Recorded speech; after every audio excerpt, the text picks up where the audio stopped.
parallel to the long axis of the table. Okay, kung lateral, it is in semi-prone.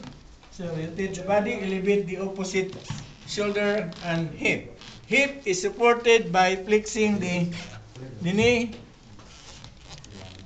Right, no? The affected arm is placed alongside the trunk.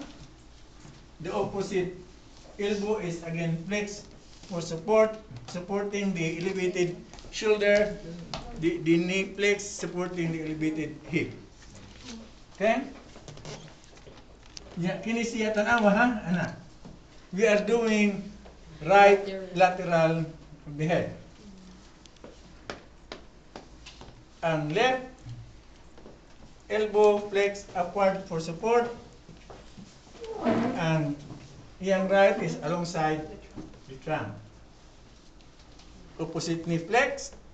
You have to ensure that the elevated shoulder and the hip will be in the same transverse plane. Okay? Then we go to the head. Mid-sagittal plane of the head, parallel with the table, interpupillary line perpendicular.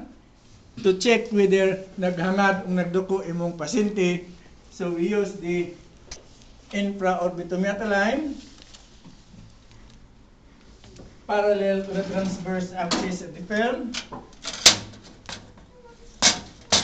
Again, marker on the right, crosswise for the lateral.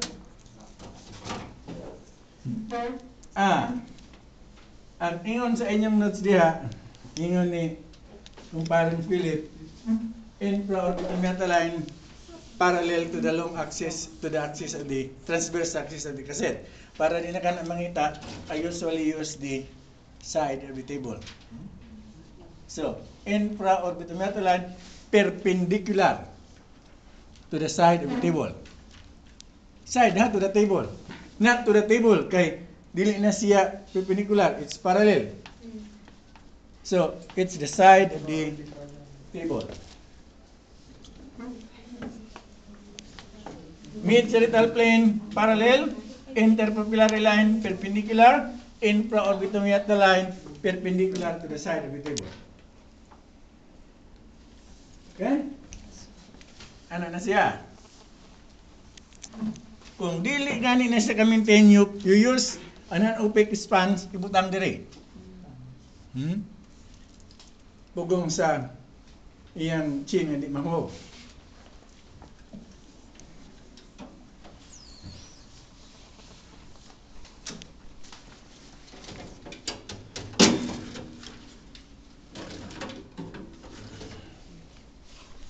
Okay.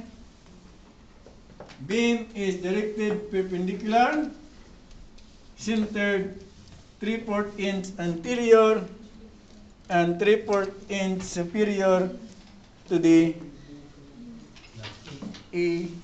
yam, sternal auditory meatus. 3/4 inch anterior and 3/4 inch superior. Ikan dia sa iyang lungag-lungag ngari. Take note ha, mid-sagittal plane parallel, interpupillary line perpendicular, infraorbitometer line perpendicular to the side of the table or parallel to the long axis of the or transverse axis of the cassette.